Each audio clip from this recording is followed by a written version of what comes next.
제가 봉독해 드리겠습니다.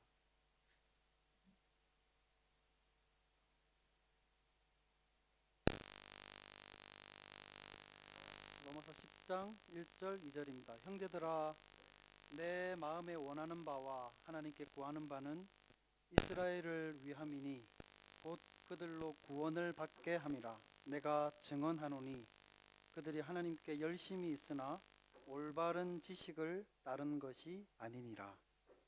아멘. 이 시간 비전 찬양대에서 찬양 드리겠습니다.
오늘 그 10장 1절과 2절 말씀을 읽었습니다.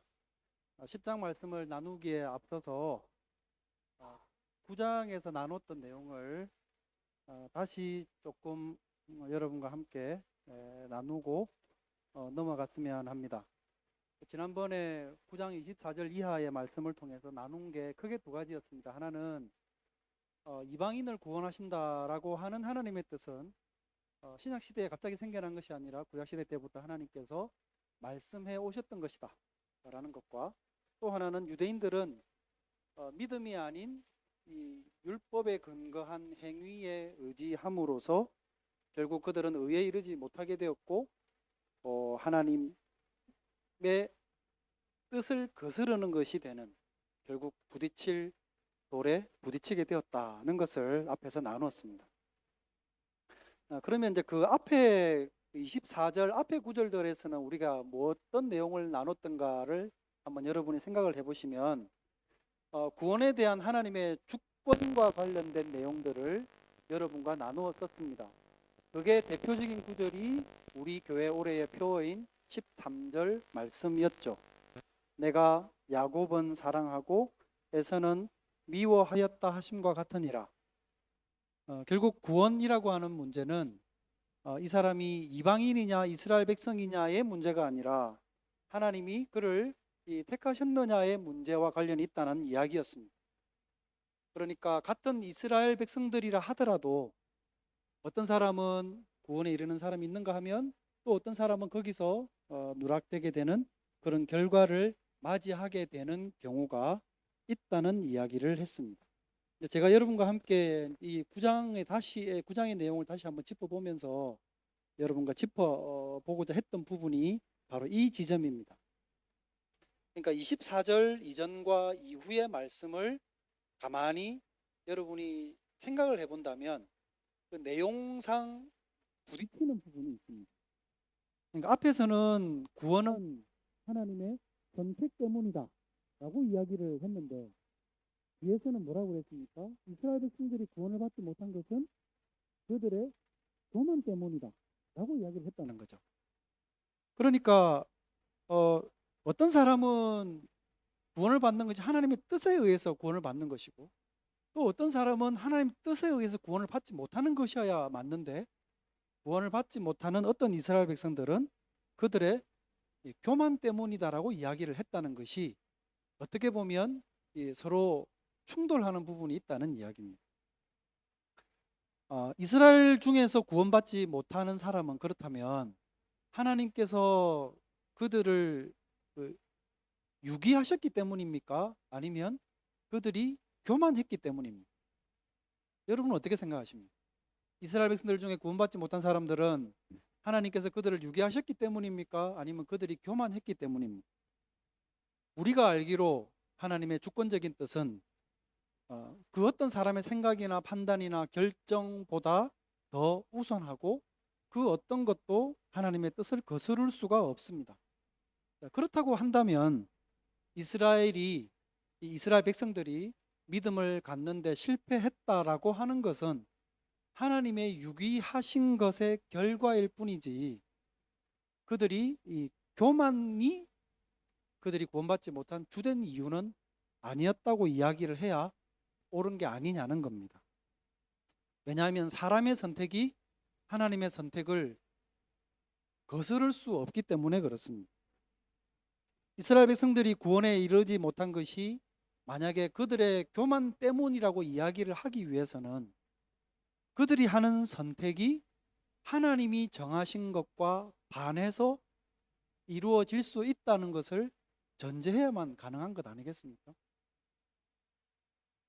그러니까 유기하셨다라고 하는 것과, 하나님께서 유기하셨다는 것과 저들의 교만 때문에 저들이 믿음에 이르지 못했다는 말은, 다시 말씀을 드리면 이 양립할 수 없는 성격의 이야기라는 말입니다. 그러니까 이게 맞다면 저게 아니어야 되는 거고, 또 저게 맞다면 이게 아니어야 되는 것 아니겠습니까? 적어도 이게 맞다면 적어도 우선순위에 있어서는 하나님의 뜻이 우선하는 것이고, 그렇다면 저들의 교만은 부차적인 것이고 이 우선한 하나님의 뜻에 의한 결과라고 이야기를 해야지, 어떻게 이스라엘 백성들이 구원을 받지 못한 것이 저들의 교만 때문이다라고 이야기를 하는 것은 사람의 결정의 권위를 훨씬 더 우리가 생각하는 것보다 높이 가치를 두는 이야기가 아니냐라고 이야기를 할 수 있다는 것입니다.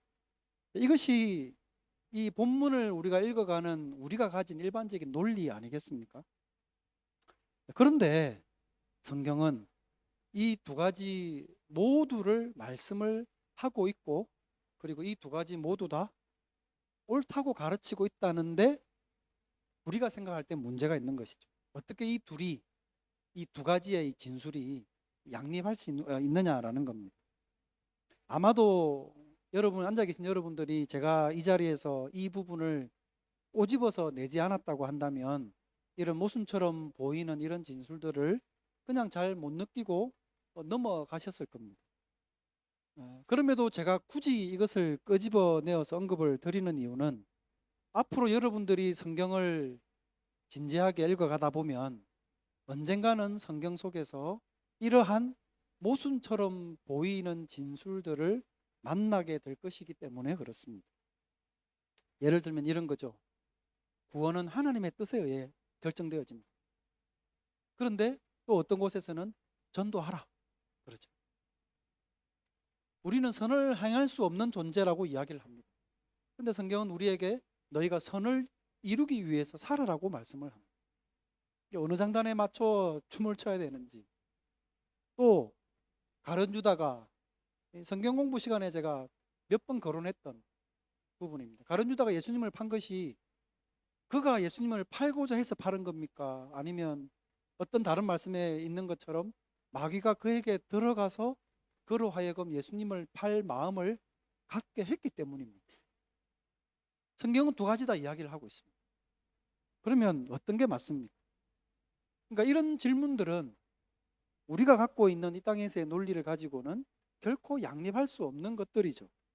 이게 맞으면 저건 틀리는 것이어야 되는 것이 마땅하지 않겠습니까? 제가 여러분께 이런 질문들을 쭉 나열해 놓고 여러분께 알려드리는 것이, 그러면 저는 그 답을 잘 알고 있고 여러분에게 쉽게 설명을 할 수 있느냐? 그렇지도 않아요. 저도 잘 몰라요. 사실은 우리 가운데 어느 누구도 이에 대해서 우리가 누군가가 이해할 수 있도록 설명할 수 있는 사람은 아무도 없습니다. 왜냐하면 이것은 마치 하나님의 존재 방식과도 비슷한 문제이기 때문에 그렇습니다. 이 삼위일체라고 하는 하나님의 존재 방식에 대해서 성경이 말씀을 하고 있는데, 이러한 존재 방식은 우리가 살아가고 있는 이 3차원적인 세계 속에서는 결코 존재할 수 없는 존재 방식입니다. 그럼에도 불구하고 우리는 삼위일체 하나님에 대해서 말씀을 통해 듣고 믿죠. 다 이해는 못하지만 그것을 받아들이고 믿습니다. 마찬가지입니다. 왜 제가 이것을 굳이 끄집어내어서 설명하지도 못할 문제들을 여러분께 알려드리느냐 하면, 모든 성경이 이것을 똑같이 일관되게 우리에게 가르쳐 주고 있다는 것을 여러분에게 말씀을 드리기 위함입니다. 이해가 되지 않고 때로는 서로 모순되는 것 같은 말씀을 각각 다른 말씀 속에서 하고 있는 이런 내용들을 성경이 지속적으로 우리에게 가르쳐 주고 있다는 겁니다. 그리고 성경 각 권의 저자들이 이 내용들에 대해서 동일하게 일관되게 우리에게 가르쳐 주고 있다는 사실입니다. 여러분, 이것이 뭘 우리에게 말해주는 것이겠습니까? 만약에 성경을 기록한 성경 저자들이 뭔가 우리 이 독자들로 하여금 이해를 시키고 납득을 시킬 목적이었다고 한다면 자기들의 진술 가운데에서 모순되어 보이는 그런 내용들을 분명히 삭제했을 것입니다. 근데 성경 저자들은 오히려 그런 모순되는 것처럼 보이는 내용들을 모든 저자들이 일관되게 우리에게 알려주고 있다는 겁니다. 그 말은 성경 저자들도 모순되는 것처럼 보이는 그 내용들을 모르지 않는다는 뜻이고, 첫 번째는, 그리고 그것을 지속적으로 가르쳐주고 있다는 것은 그것이 하나님의 섭리의 방식이라는 것을 우리가 다 이해할 수는 없으나 우리에게 그것을 지속적으로 알려주고 가르쳐주고자 한다는 사실입니다. 태초에 하나님이 천지를 창조하시니라. 창세기 1장 1절 말씀입니다. 이것은 선포의 말씀이지 누군가를 납득시키거나 누군가의 이해를 구하는 말씀이 아닙니다. 앞에서 언급했던 조금 전에 말씀을 드렸던 그 내용들도 역시 마찬가지입니다. 성경은 우리에게 선포하는 것들이 있습니다. 우리가 이해할 수 없는 영역의 것들이 분명히 있습니다. 3차원적인 방법으로 설명을 할 수 없는데 그것을 무슨 방법으로 설명을 하겠습니까? 제일 좋은 방법은 하나님이 그걸 하시다고 우리에게 선포하는 것이죠. 19세기 초에 캠브리지에 찰스 시몬이라고 하는 아주 훌륭한 청교도 목사님이 계셨습니다. 그 당시 19세기 초반이니까요. 당시에는 이 신학계에 칼빈주의자들과 알미니안주의자들의 큰 논쟁이 있었습니다. 다들 잘 아시겠지만 이 논쟁의 핵심은 구원은 하나님의 선택에 의한 것이다 라는 측과 구원은 개인의 선택과 결정으로 믿음을 갖게 되는 것이다 라고 하는 이 두 가지 다른 의견들이 아주 첨예하게 주장이 되고 있던 그런 시기였습니다. 이런 상황에서 이 찰스 시몬이라고 하는 목사님이 모여있는 회중들에게 아주 중요한 이야기를 했습니다. 그 둘 중 어느 한 신학적인 체계를 지지하기 위해서 성경을 버리는 일은 없어야 된다라고 이야기를 했습니다. 저는 아주 중요한 포인트라고 생각합니다. 때때로 사람들은 자기가 가지고 있는 이 신학적인 주장이 옳다는 것을 말하기 위해서 성경을 가져다 씁니다. 그런데 성경을 가져다 쓰면서 성경의 가르침을 저버리는 행위를 동시에 합니다. 왜 그렇습니까? 자기가 주장하고 싶은 신학적인 체계를 근거를 삼기 위해서 필요한 성경 구절들만 가져오기 때문입니다. 그런 방식으로 성경을 가져오기 때문에 사실은 성경이 이것에 대해서도 말씀하고 이런 방식으로도 말씀을 하는데 자기가 필요로 하는 말씀만 가져와서 자기 주장을 공고하게 하는 이 목적으로 사용을 하다 보니 결과적으로는 전체적인 성경을 저버리는 그런 결과를 낳게 된 것입니다. 이것은 성경을 따르는 것이 아니죠. 우리는 성경을 이야기할 때 물론 여러분이 생활 속에서 성경 말씀을 이야기를 할 때 공식적으로 뭔가를 주장하기 위함은 아니겠지만 늘 우리는 그래서 성경 말씀을 참 균형 있게 배울 필요가 있고 알 필요가 있고 사용할 필요가 있습니다. 신학이라고 하는 것은 항상 성경 아래에 있는 것입니다. 성경으로부터 신학의 체계를 세우는 것이지 자기가 갖고 있는 신학적인 주장을 확고하게 하기 위해서 성경을 가져다 쓰는 것은 성경을 저버리는 행위라는 것을 우리는 꼭 기억을 해야 되겠습니다. 당시에 이 찰스 시몬이라고 하는 목사님이 이런 위험들을 지적을 하면서 이런 성경 가르침에 대해서 서로 상충되는 듯한 이런 주장들을 어떻게 신앙인은 조화를 시켜야 되는지를 설명을 해줬는데 저는 그 설명이 아주 인상적이어서 여러분에게 좀 소개를 시켜드리려고 그럽니다. 18, 19세기에 살았던 인물이니까 당시에는 산업혁명으로 인해서 아주 영국이 사회가 많이 발달하던 시대였죠. 그것을 가지고 예를 들어서 설명을 했습니다. 공장에서 돌아가는 톱니바퀴를 가지고 설명을 했습니다.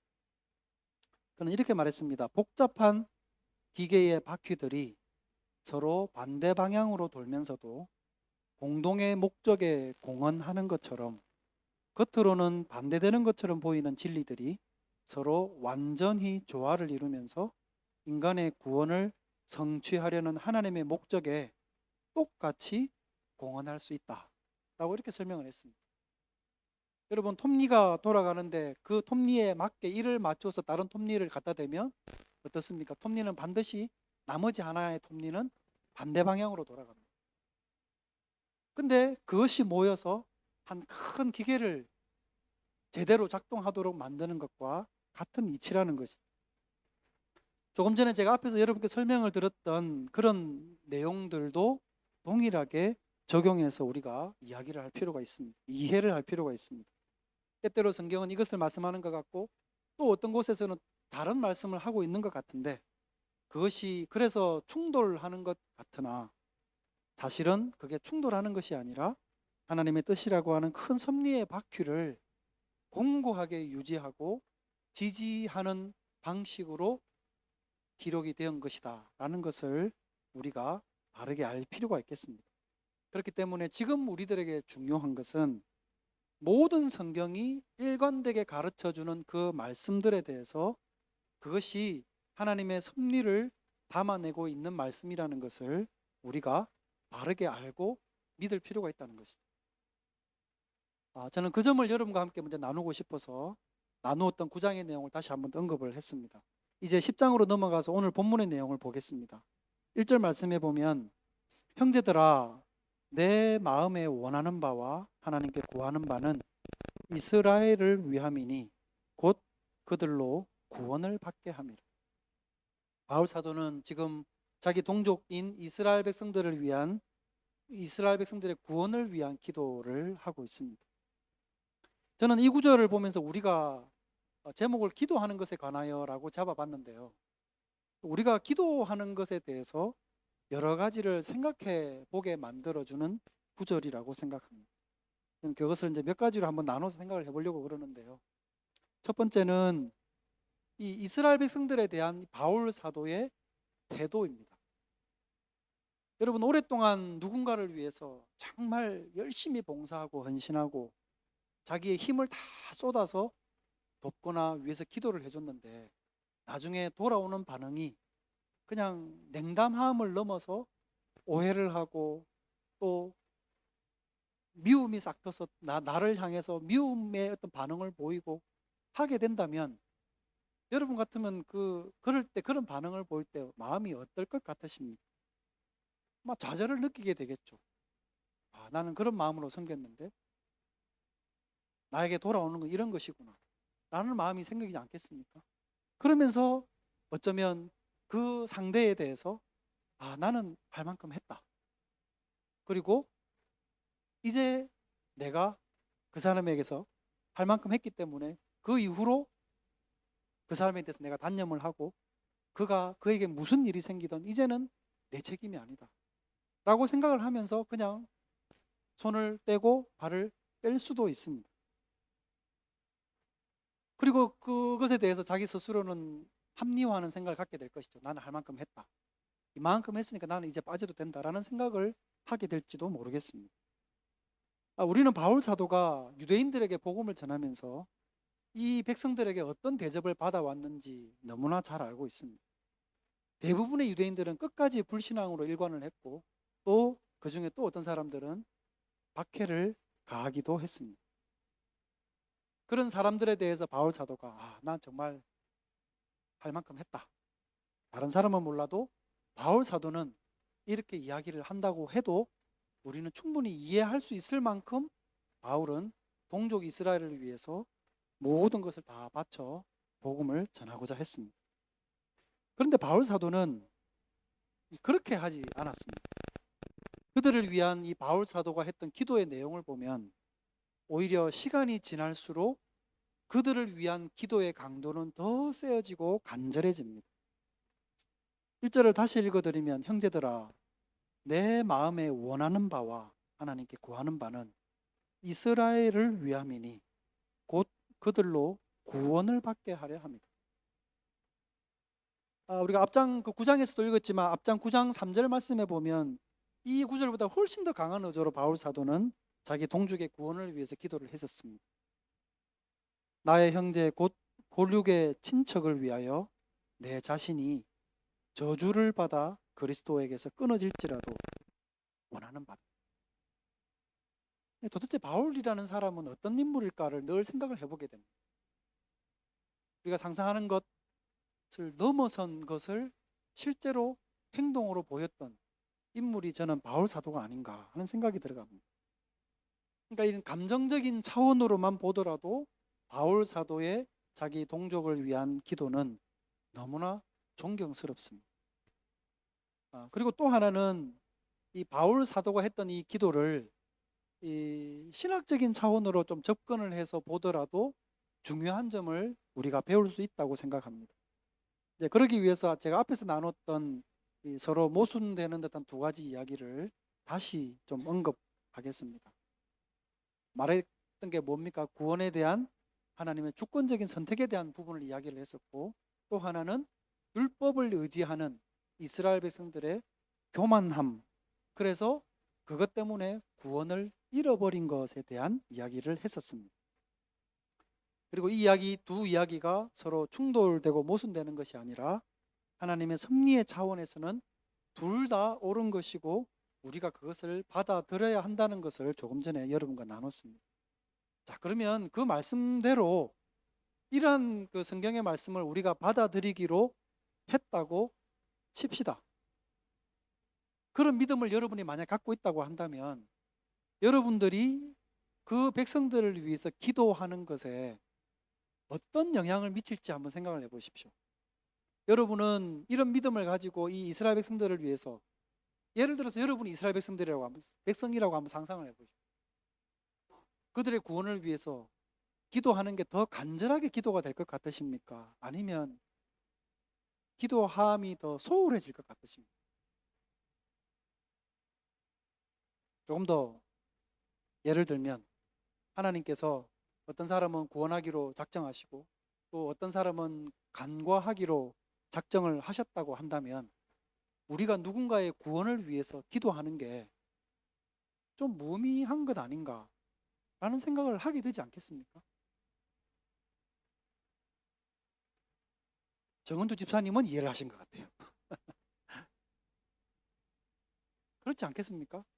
아니, 하나님이 구원에 대해서 결정을 하셨다는데 내가 기도한들 그게 바뀔 거야 뭐야 라는 생각이 들기 때문에 우리는 누군가의 구원을 위해서 기도를 할 때 그만큼 그 간절함이라든지 뜨거움이 덜 할 수도 있지 않겠느냐는 이야기입니다. 근데 바울 사도가 기도하는 것을 보면 정작 바울 사도가 이러한 가르침을 우리에게 줬음에도 불구하고 바울 사도는 그렇게 생각하고 있지 않는 것 같다는 거죠. 바울 사도는 본문에서 기도하고 있습니다. 그리고 어떤 사람은 하나님이 구원하기로 작정을 하시고 또 어떤 사람은 간과하신다는 그 사실 때문에 바울 사도가 간절히 기도하기를 멈추지도 않았고 어떤 누군가가 믿지 않는 것이 그 자신의 교만 때문이라는 것을 가르쳤음에도 불구하고 그를 위해서 기도하는 것을 멈추지 않았다는 거죠. 그러면 바울 사도가 지금 자기 모순적인 행동을 하고 있느냐? 아니, 하나님이 정하셨다는데 구원을 그렇게 간절하게 기도한들 될 거야 뭐야? 도대체 바울은 자기가 말하고 있는 걸 무슨 뜻인지 알고 이야기를 하는 걸까? 라는 생각을 하게 될 수도 있지 않겠습니까? 그러나 바울 사도는 당연히 그것을 몰라서 기도하는 게 아닌 것이죠. 누구보다도 적어도 우리들보다는 하나님의 기뻐하시는 뜻과 섭리와 또 정하신 바가 무엇인지를 잘 이해하고 있었음이 틀림없는 바울 사도는 그럼에도 불구하고 동족을 위해서 어느 누구보다도 뜨겁고 간절하게 기도를 하고 있다는 사실입니다. 마찬가지입니다. 구원에 대한 하나님의 주권을 인정한다는 이 사실이 우리가 누군가의 구원을 위해서 기도하는 것에 대해서 소홀하게 만드는 이유가 되어서는 안 된다는 것이죠. 그것을 우리는 바울 사도의 기도를 통해서 우리는 배울 수가 있습니다. 적어도 바울 사도는 이렇게 기도를 하면서 자기의 누군가를 위한 구원을 위한 기도가 하나님께 간절하게 기도할 때 분명히 하나님의 정하시고 구원하시는 그 모든 하나님의 행위에 영향을 미치게 된다는 것을 믿고 있었음이 틀림이 없습니다. 우리도 역시 동일하게 그것을 믿어야 되는 거죠. 우리가 누군가의 구원을 위해서 기도하는 것이 분명히 하나님의 응답하심에 영향을 미치게 되는 것을 깨달을 필요가 있습니다. 그러므로 여러분, 누군가의 구원을 위해서 기도하기를 멈추지 마시기를 바랍니다. 그리고 또 하나가 있습니다. 저는 사실 이게 다른 것보다 가장 중요한 것이라고 생각을 하는데요. 우리가 기도를 하나님께 드릴 때 그 어떤 것들보다도 구원을 위해서 기도를 해야 된다는 사실입니다. 우리가 누군가를 위해서 해줄 수 있는 제일 중요한 기도가 여러분 뭐라고 생각하십니까? 의심의 여지 없이 그 사람의 구원을 위한 기도입니다. 배상훈 지사님 어머님께서 권사님께서 오셨는데 아마도 어머님께서 가족들을 두고 얼마나 기도를 많이 하시겠습니까? 뭘 위해 기도하겠습니까? 무엇보다도 자녀의 가족의 영혼의 문제를 놓고 기도를 하시지 않겠습니까? 우리는 누군가를 위해서 무엇이든지 기도할 수 있습니다. 예수님도 너희가 일용할 양식을 위해서도 기도하라고 말씀하셨고 너희를 핍박하는 사람들을 위해서도 기도하라고 말씀하셨습니다. 바울 사도는 심지어 나라를 다스리는 당시에 나라를 다스리는 사람이 누굽니까? 로마 황제, 기독교를 박해하던 사람들 아닙니까? 그 사람들을 위해서도 권력자를 위해서도 기도하라고 가르쳤습니다. 그런 것들 외에도 우리가 기도해야 될 것들은 셀 수 없이 많습니다. 그렇지만 그 중에서도 예수님은 우리가 가장 중요하게 생각해야 될 것을 말씀하셨습니다. 마태복음 16장 26절 말씀에 보면 사람이 만일 온 천하를 얻고도 제 목숨을 잃으면 무엇이 유익하리요? 사람이 무엇을 주고 제 목숨과 바꾸겠느냐? 한국을 떠나 있으면서 우리는 한국을 걱정하면서 기도하죠.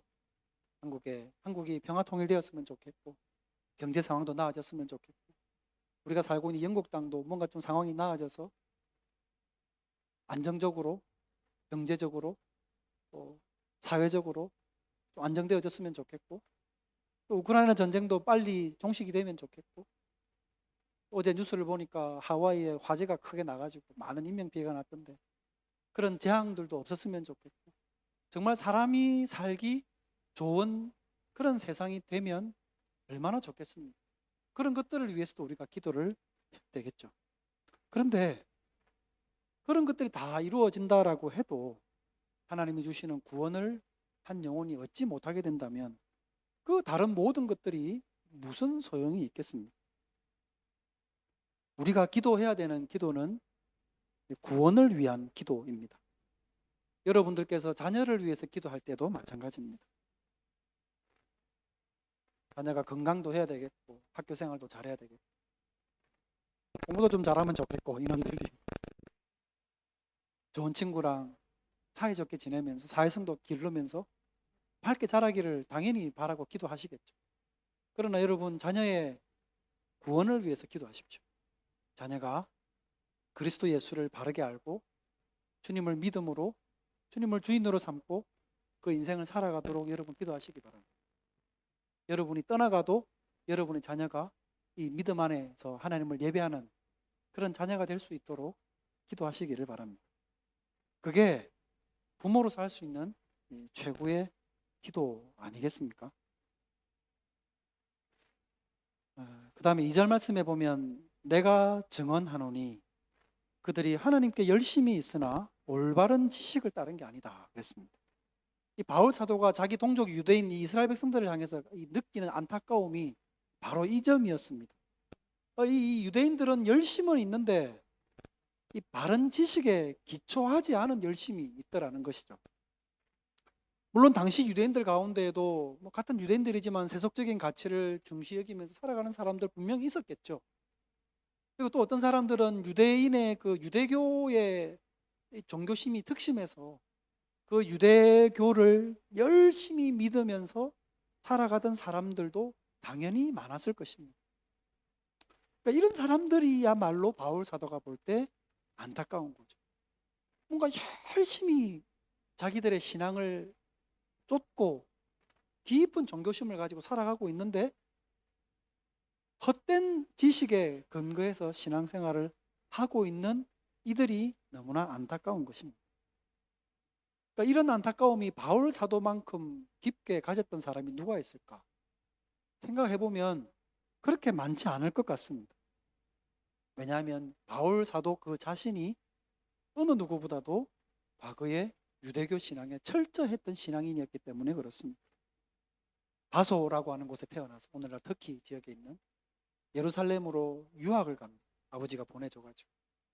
그래서 당시에 가장 최고의 학문을 가르치던 가말리엘 문화생으로 들어가가지고 정말 오리지널 정통 유대교 신앙을 배운, 그도 신앙이 특심해서 정말 유대교 신앙에 열심히 있는 사람이었습니다. 나중에 그가 그리스도를 믿고 바울이 이 빌립보 감옥에 갇혀 있었을 때 자기가 성도들에게 편지를 보내면서 이렇게 썼습니다. 과거에 내 자신은 그리스도인을 핍박함으로써 여호와 하나님께 대한 자기의 열심을 증명하려 했다. 이렇게 수레를 했습니다. 그러니까 바른 지식에 근거하지 아니한 그 신앙적 열심이 얼마나 위험했던가를 자각을 하게 됐던 것이죠. 예수님을 만나고 바울 사도가 깨닫게 된 것이 바로 그것이었습니다. 자기가 잘못된 방향으로 가고 있었고, 그리고 그것에 자기가 열심을 내면 낼수록 더더욱 그 진리로부터 멀어져만 갈 뿐이라는 것을 바울은 깨닫게 된 것입니다. 물론 열심이라고 하는 그것 자체는 뭐 가치 중립적이라고 생각합니다. 뭐 좋은 것도 나쁜 것도 아닌 게 아닌가. 회개하기 전에 바울 사도는 하나님을 핍박하는 일에, 하나님의 백성들을 핍박하는 일에 헌신적이었습니다. 물론 모르고 한 일이죠. 그리고 예수님을 만나고 난 이후에는 또 그리스도의 복음을 전하는데 역시 이 열심을 사용하기도 했습니다.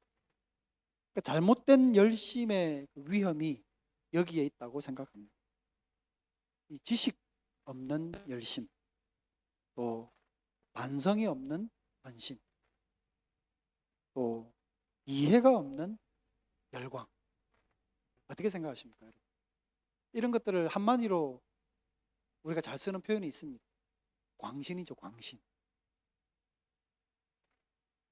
뭔가 열심히 한쪽을 향해 달려가는데 헛된 인생을 살아가는 것이죠. 안타까운 건 바로 그겁니다. 그럼에도 불구하고 대개 그런 열심을 갖고 있는 사람들은 자기가 갖고 있는 그런 열심 때문에 자기 일은 지금 제대로 가고 있다고 생각을 한다는 게 문제예요. 그 열심이 어느 방향을 향하고 있는지를 생각하기 전에 이 열심이 자기의 신앙을 세우는 것이라고 생각을 하면서 지금 온전한 길로 가고 있다고 생각하는 그것이 너무나 안타까운 것입니다. 여러분은 어떠십니까? 여러분은 열심히 있는 성도이십니까? 그렇다면 여러분은 그 열심이 바른 방향을 향하고 있다고 생각하십니까? 우리가 기억했으면 하는 게 있습니다. 그것은 열심은 회심을 결코 대체할 수 없다는 겁니다. 또 하나가 있습니다. 이런 안타까운 현상은 광신적인 모습에만 나타나는 게 아니라 오늘날 지금 우리가 살아가고 있는 이 다원주의 사회에서도 나타나는 현상입니다. 다원주의 사회에서는 무엇을 믿든 진지하게 믿으면 괜찮다고 생각하는 그런 오류가 그 다원주의 세계 안에 포함이 되어져 있습니다. 그러니까 절대 진리란 없는 거죠. 왜냐하면 어떤 사람이 그것을 진리로 받아들이면 그게 진리가 되는 것이니까 당연히 절대 진리란 존재하지 않는 겁니다. 오늘날 많은 사람들에게는 예수 그리스도만이 구원을 얻는 길이요, 진리요, 생명이 되는 길이다라고 가르치면 어떻게 너네들은 이 시대에 아직도 그렇게 확 막히고 독단적인 그런 주장을 하고 있느냐라고 이야기를 하는 사람들이 있습니다. 여러분, 우리는 이런 시류에 휩쓸리지 않아야 되겠습니다. 종교적으로 열심을 내는 사람들도 바른 지식에 기초하지 않으면 구원을 얻을 수 없습니다, 여러분. 아무리 진지하게 신앙생활하는 사람이라 하더라도 바른 지식에 기초하지 않으면 구원을 얻을 수 없습니다. 그러므로 우리 모든 사람들이 바른 회개에 이르기 위해서 가져야 되는 제일 중요한 단계가 무엇입니까? 지식입니다. 지식. 지식의 많음을 말하는 것이 아니라 바른 지식을 말하는 것입니다. 2절을 여러분께 다시 읽어드리면 그들이 하나님께 열심히 있으나 올바른 지식을 따른 것이 아니다. 얼마나 안타깝습니까? 정말 열심히 사는데 바른 지식이 없답니다. 바울 사도가 지금 로마서를 쓰고 있는 이유도 바로 그것입니다. 예수님께서 오신 이유 역시도 바로 하늘의 복음을 가르치기 위함이었습니다. 치료하고 이적을 베푸는 것은 가르치시기 위한 목적을 이루기 위한 수단이었습니다. 마가복음 1장 말씀에 보면 예수님께서 회당에서 가르치시다가 베드로의 장모의 집에 가게 됩니다. 갔더니 베드로의 장모가 아파요. 예수님이 고쳐주셨습니다. 그 소문이 얼마나 빨리 퍼졌던지 많은 병자들이 베드로의 장모의 집에 몰려들었습니다. 예수님은 은혜롭게도 그 사람들도 다 고쳐주셨습니다. 시간이 너무 늦고 새벽이 되어서 예수님은 한적한 곳에 가서 기도를 하고 계시는데 제자들이 기도하고 계신 예수님한테 찾아왔어요. 예수님, 예수님. 왜 그러냐고 물었으니까 지금 베드로 장모 집에 또 다른 많은 병자들이 와 있다는 이야기입니다. 와서 지금 예수님을 찾고 있습니다. 무슨 말입니까? 빨리 와가지고 고쳐달라는 이야기죠. 그때 예수님이 그 이야기를 들으시고는 이렇게 이야기를 합니다. 우리가 다른 가까운 마을로 가자. 거기서도 전도하리니 내가 이를 위하여 왔노라. 병자를 고치는 일이 중요합니다. 그러나 가르치는 일보다는 덜 중요합니다. 예수님은 가르치고 전하는 일을 하기 위해서 병 고치는 일을 잠시 중단하셨습니다. 예수님은 가르치기 위해 오셨고 어떤 일도 이 사역에 지장을 주도록 하지 않으셨습니다. 예수님이 베푸셨던 많은 기적과 이적들은 바로 가르치는 사역을 돕기 위한 목적이었을 뿐입니다. 초대교회 예수님의 그 복음의 내용들을 따르는 초대교회 사도들도 마찬가지입니다.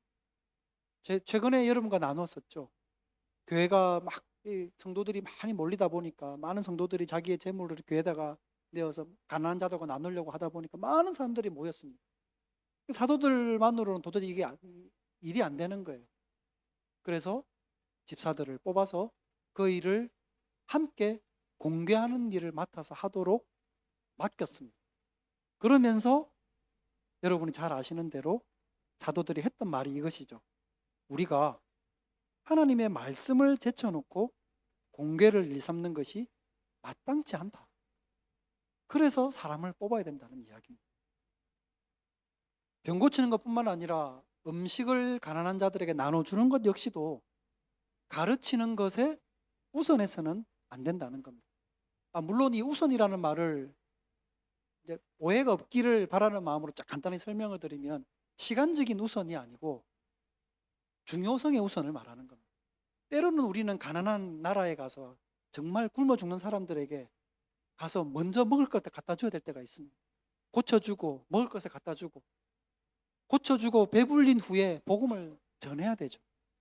그런 우선이 아니라 그 어떤 것도 복음을 저들에게 누군가에게 가르치고 복음을 믿게 하는 그 목적을 넘어선 다른 목적을 위해서 일을 해서는 안 된다는 뜻으로 말씀을 드리는 겁니다.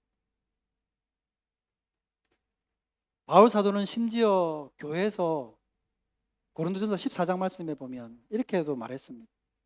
교회에서 남을 가르치기 위해 깨달은 마음으로 5마디 말을 하는 것이 1만 마디 방언으로 말하는 것보다 낫다. 이것은 사도들이 갖고 있는 동일한 생각입니다.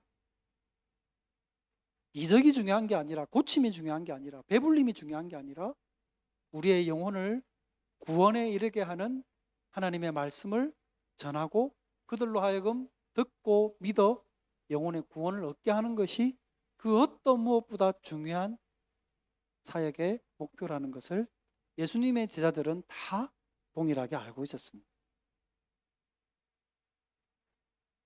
정리하겠습니다.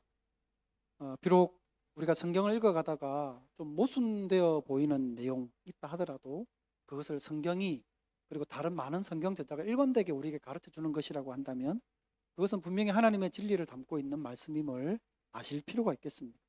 그리고 기도함에 대해서도 우리가 오늘 본문 말씀을 통해 배울 수 있어야겠습니다. 말씀을 통해서 지속적으로 간절히 기도해야 될 이유를 우리는 말씀을 통해 찾아야 되겠습니다. 그리고 무엇보다도 우리의 가족, 가정, 친지들을 위해서 그들의 구원을 위해서 기도하시기를 바랍니다. 마지막으로 우리에게 중요한 것은 열심 이전에 바른 지식에 기초한 신앙을 세우는 일입니다. 여러분, 그러므로 말씀을 지속적으로 배워가십시오. 열심보다 바른 지식이 먼저입니다. 바르게 알고 바른 것을 따라서 열심히 살아갔던 이 바울 사도의 삶의 자취처럼 우리도 말씀을 통해서 바른 구원을 이루어가는 그런 성도님들이 되시기를 주님의 이름으로 축원드립니다. 기도하겠습니다. 걸어가신 하나님 아버지 은혜를 감사합니다. 하나님의 말씀은 진리임을 우리로 바르게 알고 깨닫고 믿게 하여 주시옵소서. 우리의 짧은 이해로 다 받아들여지지 않으면 성경이 오류라고 말하는 경솔함을 버리게 하여 주시고 말씀을 통해서 우리에게 가르치는 하나님의 존재 방식과 하나님의 섭리들을 깊이 깨달아 알아갈 수 있도록 은혜 베풀어 주시옵소서. 구원을 위해서 기도하게 하시고 우리 자녀의 구원을 위해서 기도하게 하시고 나의 영혼이 구원받는 백성이 되기를 위해서 구하고 기도하며 바른 지식에 기초한 신앙을 세워갈 수 있도록 은혜 베풀어 주시옵소서. 구주 예수님의 이름으로 기도드립니다. 아멘. 찬송